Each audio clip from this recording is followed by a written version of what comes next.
Hey guys, it's a big dog.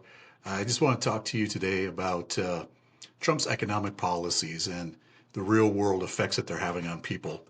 And I want to give you kind of a personal example. My wife and I have owned a company in fact, this November we're celebrating the 30th anniversary of our company.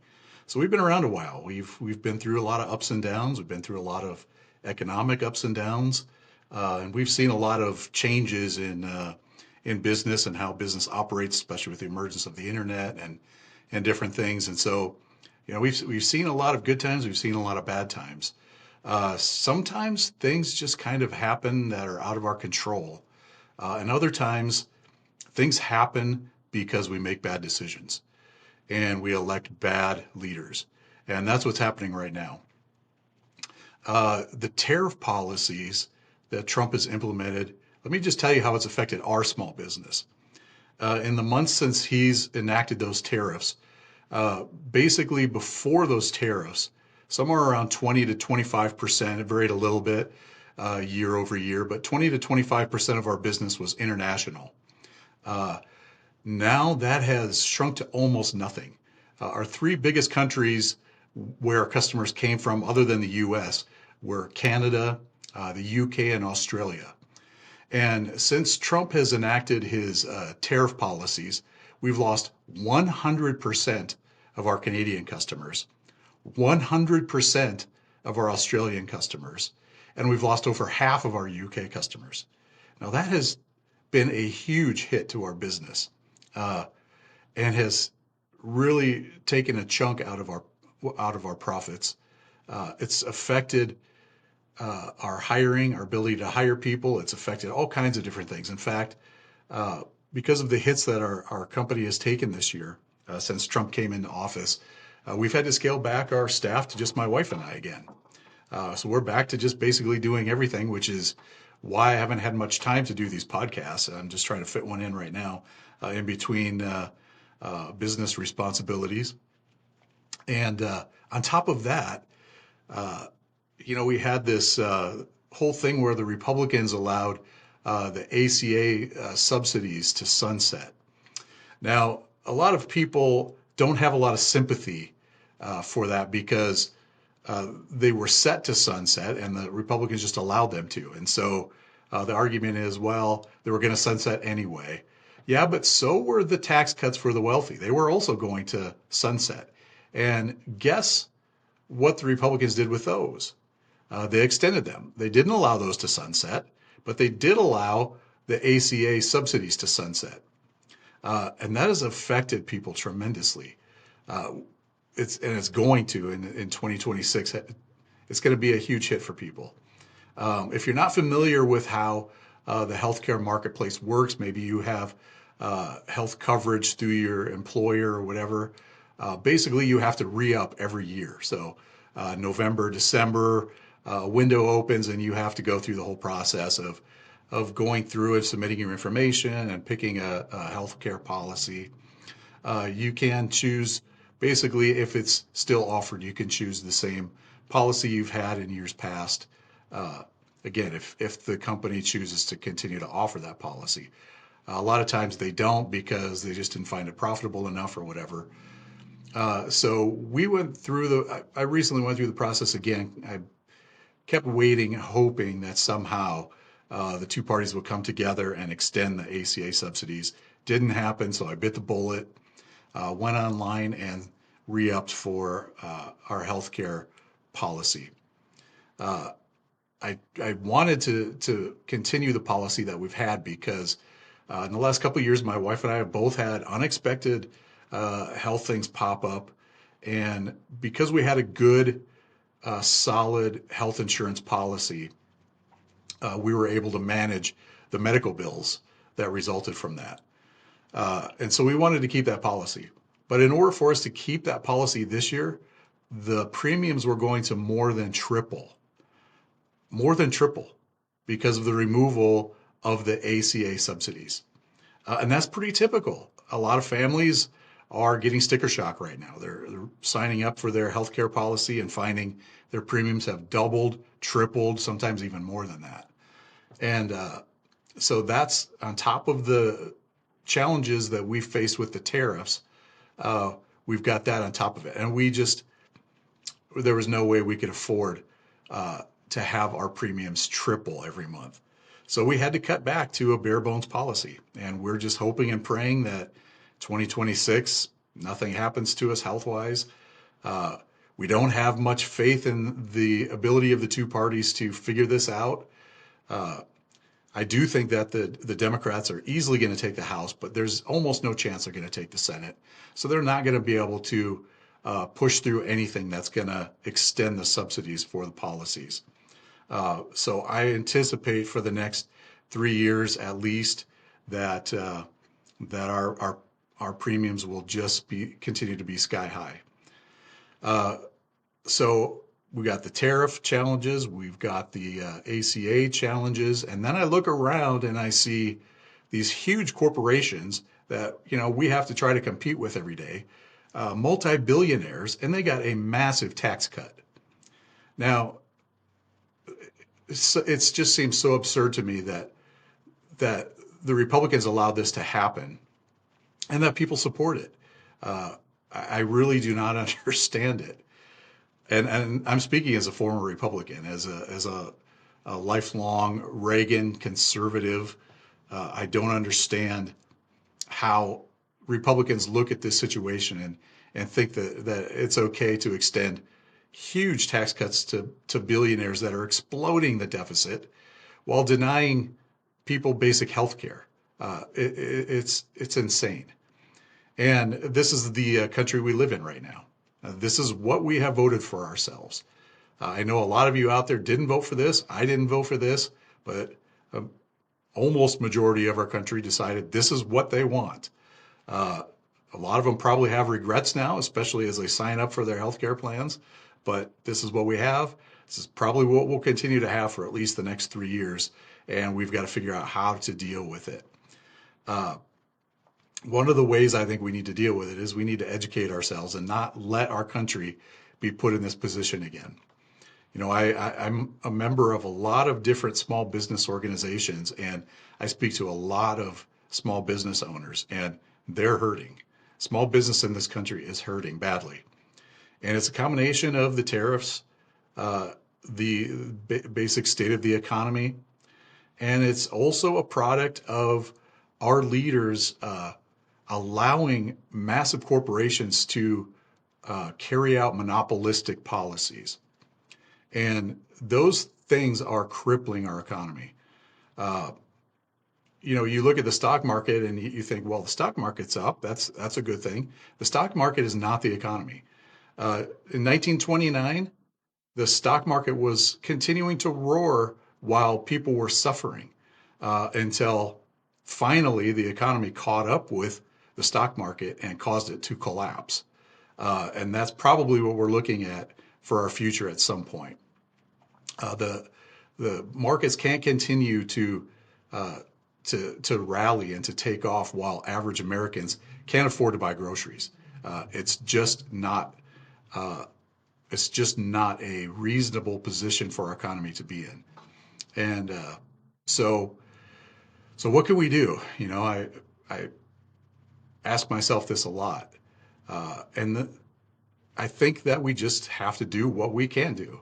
We all are busy. We all are in places where we feel like we're kind of powerless and we don't have a lot of control over things. But I think we just all need to do what we can do, uh, whether that's contacting Congress, members of Congress, our senators, whether that's even running for office, uh, whatever we can do, just speaking out, going on social media and refuting some of the absolute bullshit that people post on there about, uh, what Trump is doing for our economy.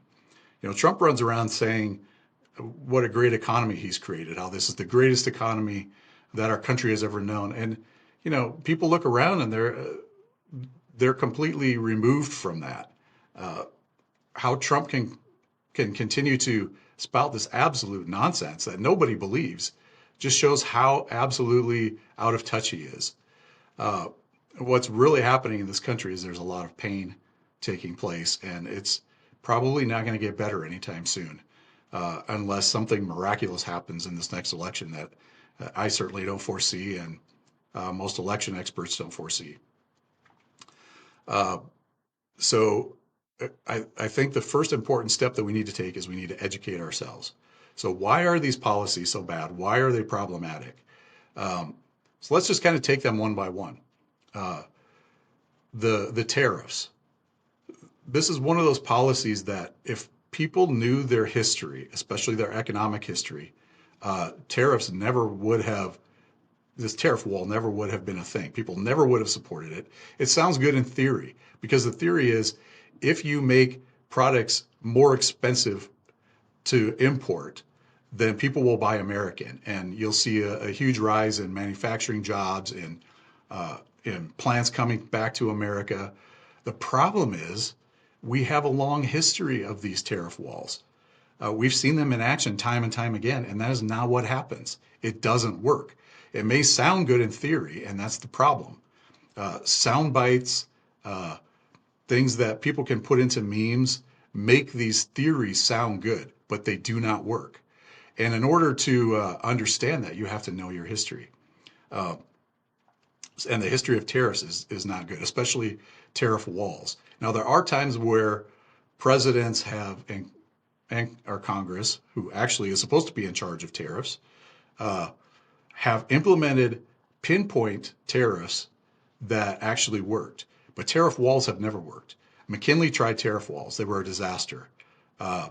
Before he died, McKinley refuted his own tariff wall, and he had put a plan together to basically tear it down before he was unalived by a anarchist. Literally, he had a plan put together the day before that happened. He refuted his own tariffs. Remember, Trump repeatedly refers to McKinley. McKinley is his tariff hero. He based his tariffs on McKinley's tariffs. McKinley refuted his own tariffs because he realized they didn't work. And so we have that example. We also have the example of the Smoot-Hawley tariffs in the early 1930s. They were designed to address the beginnings of the Great Depression. We begin to our economy begin to sink into a depression. And so Herbert Hoover's brilliant idea was the Smoot-Hawley tariffs. Let's slap this tariff wall on trade, and that will somehow dig us out of this bad economy. Of course, the exact opposite happened. The Smoot-Hawley tariffs, as any historian, and especially economic historian, will tell you, intensified, deepened the Great Depression. It made it actually far worse than it had been before. So we have a history of how tariffs, tariff walls especially, actually work. If we knew our history, we would have never implemented these tariffs. Well, Trump might have, because Trump is an idiot and he's insane. So who knows what he would have done, but hopefully people wouldn't have stood for it and allowed it to happen. Because tariffs are an economy killer, especially for the average working person. Now, billionaires love tariffs because it reduces competition tremendously. That's why the robber barons were constantly pushing these tariff walls, and they benefited from them greatly. The average people, not so much. We're paying much higher prices for things. Our company, like I said, we've lost a tremendous chunk of our customer base because of it. Our supplies are far more expensive than they used to be, so our costs are much higher. And you can't always just pass those costs on to customers. Customers can only pay what they can pay. You start raising things too much, and you price yourself out of the market. And that's another reason why big companies love this stuff. They can survive on tiny profit margins. They know their small business competition can't. So big companies push this stuff. They have no problem with it. It just increases their own market share at the expense of small business. So tariffs are tremendously harmful to the economy. We need to educate ourselves about this. We need to understand how harmful tariffs are. Huge tax cuts for billionaires. Again, in theory, if you just read the memes and you just hear the sound bites, in theory, huge tax cuts for the wealthy can sound good. if you can convince people that, hey, they're going to take these tax cuts and they're going to invest in more jobs and they're going to invest in factories and they're going to do all this good with all these billions of dollars that they're saving in taxes. We know from history that does not happen. They don't do those things. They hoard their wealth. And it doesn't trickle down to the average person. We've seen this time and time and time again.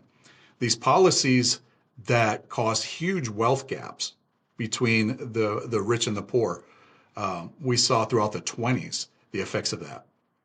The 1920s, the roaring 20s, were all about wealth and opulence. And so what happened was companies got richer and richer. The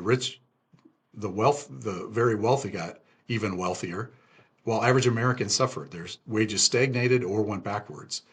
So what eventually happened was, okay, so you have these big companies who have all this money and can manufacture all these products, but nobody can buy them because they can't afford them. And so what eventually happens is the markets collapse, the economy collapses, and you have the Great Depression. We saw it again in 2008, 2009 under George W. Bush.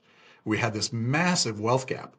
George W. Bush had just pushed through a huge tax cut for billionaires again. And what happened? 2008, 2009, you had the markets collapse. You had the housing market collapse. You had banks failing, again, because of the same reasons. If you aren't taking care of your average Americans and making sure that they have livable wages, that they can afford things, eventually that is going to cause a huge economic collapse. And that's what happened in the Great Depression. That's what happened in 2008, 2009. So we've seen over and over again, when you cut taxes for billionaires, when you give them huge tax breaks, the money doesn't trickle down. The wealth gap gets greater. And what ends up happening is you eventually have economic collapse. And yet we don't learn from history. We just keep repeating it over and over and over again because we see memes on Facebook or we hear a sound bite that sounds good to us and we think, yeah, that makes sense. It's why it's so important for us to know our history. The truth is complicated. Economics is complex and complicated. It cannot be explained in a meme. It cannot be explained in a soundbite. It can't even begin to be explained in a podcast. It's a complex animal. And it takes a lot of time to educate yourself on economic matters. But we can't learn from memes. We can't just take these short little soundbite clips and think that we know something about the economy. If it sounds too good to be true, it probably is. And that's a big part of the problem that Democrats have. The truth takes a lot of explanation, and people don't have long enough attention spans to hear the explanations. There'll only be a relatively small amount of people who listen to this podcast because they don't have long enough attention spans to make it through a 20-minute podcast or whatever. So the problem is that those of us who understand economics and understand the complexities of it know that it can't be explained in a simple soundbite. And the other side knows that they can easily fool people in sound bites and memes. And that's why they continue to that's why there's troll farms that just put this stuff out by the thousands, by the millions, 24/7, 365. Everywhere you go on social media is flooded with this stuff. And you just got to understand that when you see this stuff, there's no truth to it. Economics is complex. These issues are complex, and there are no easy answers. The answers are that we kind of need to rebuild our economy in a different way than we've been building it over the last 30, 40, 50 years. Once upon a time, before the Nixon administration, our country used to be really big on fighting monopolies. They understood that fighting monopolies was a way to protect consumers. It was a way to protect small businesses. And somehow we lost track of that around the Nixon administration. Basically, around the Nixon administration, we saw a complete change in philosophy on what constitutes a monopoly.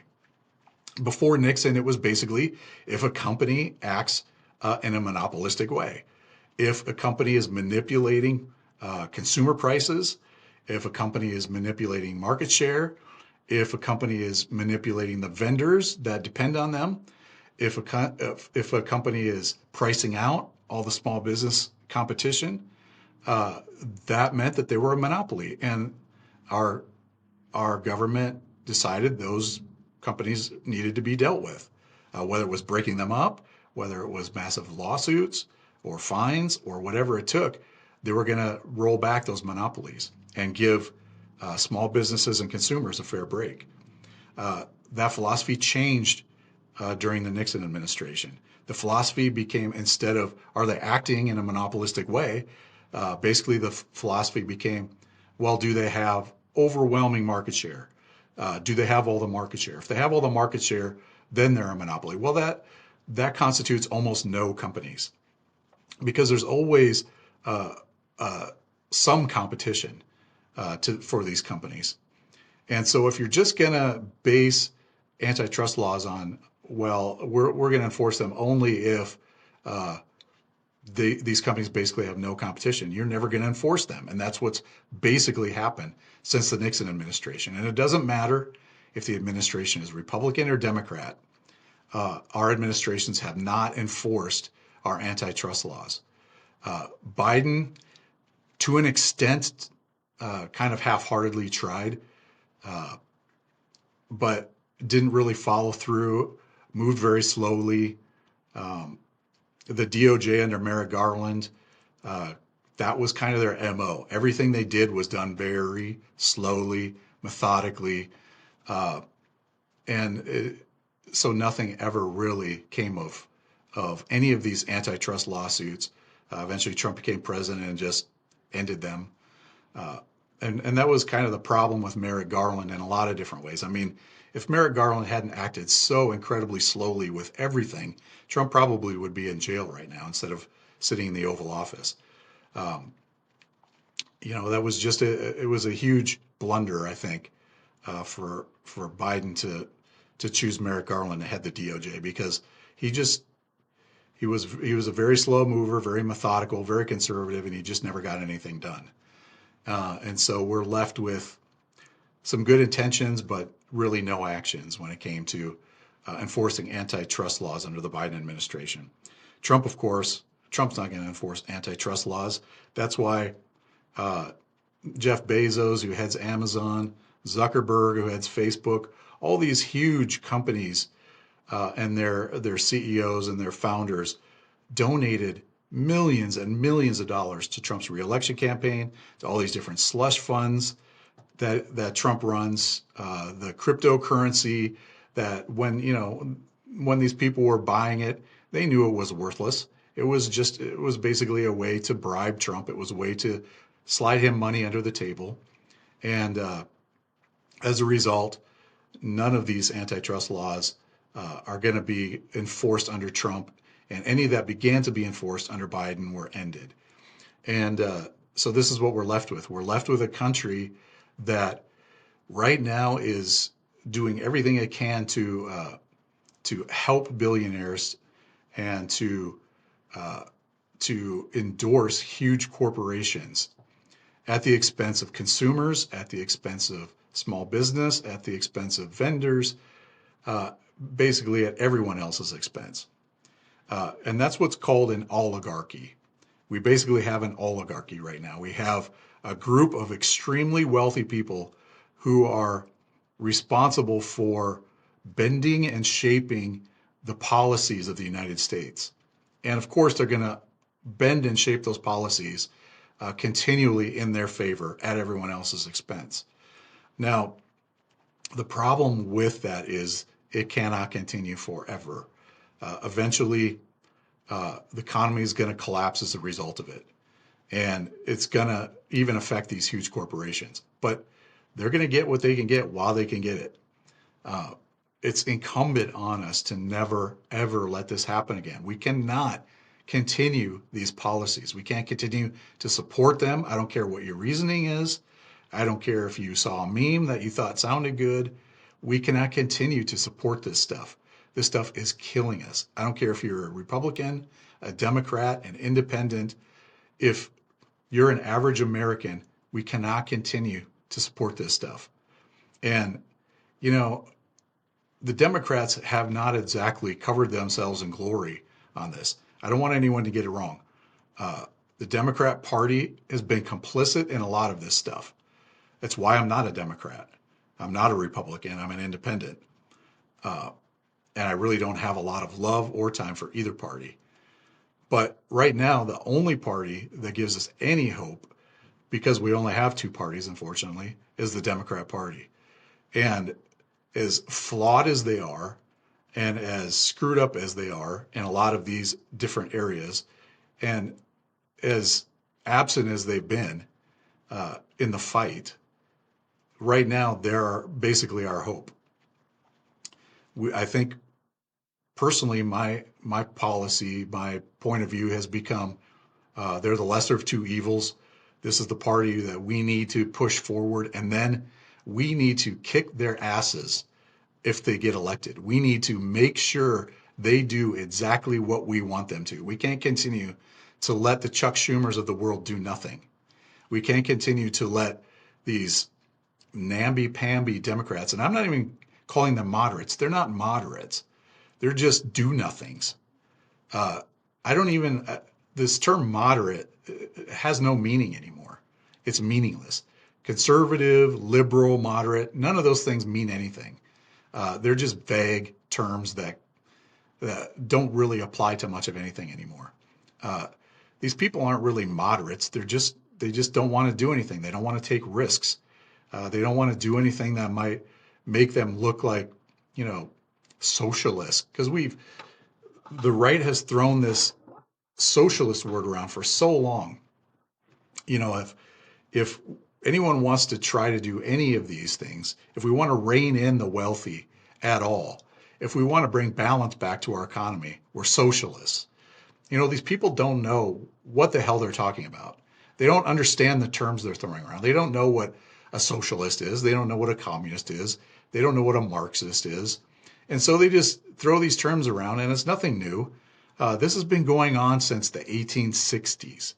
During Reconstruction, the right was calling those who wanted to reconstruct the South and make it a more just place, they were called socialists. Even way back in the 1860s, this term was being thrown around.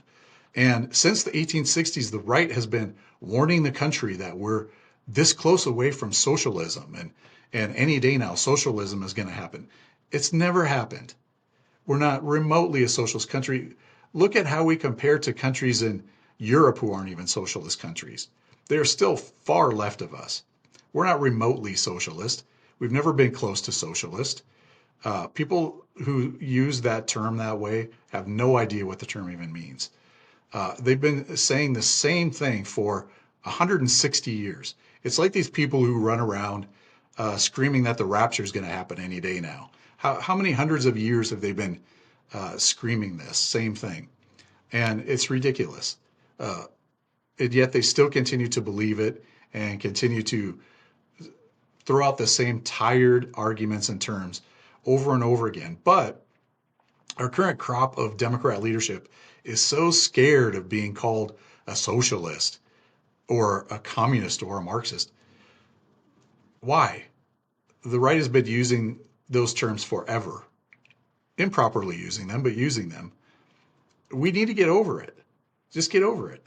Start figuring out ways to explain to the American people what good economic policy is, how the Republicans' economic policy has harmed them, and how good, solid economic policy, and it's not even leftist economic policy, it's common sense economic policy. It's the economic policy Republicans espoused for decades and got away from, especially under the age of Trump.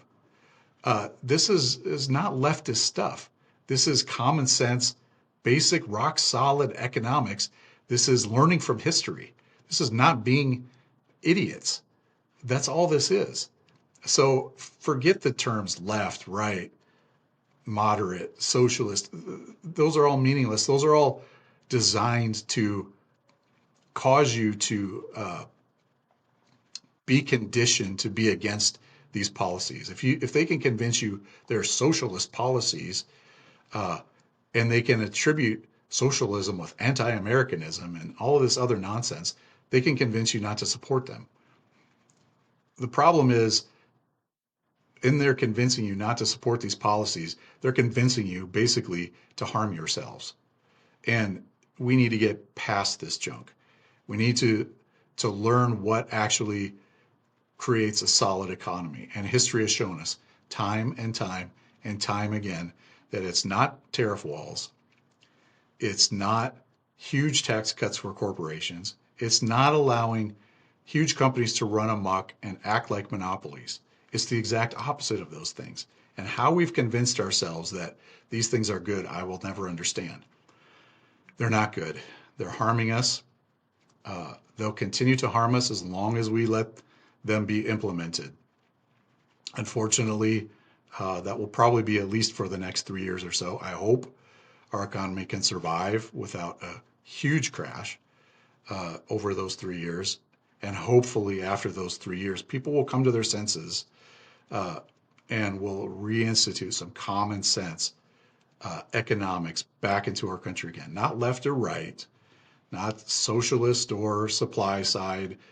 Forget those terms, just common sense stuff that actually freaking works.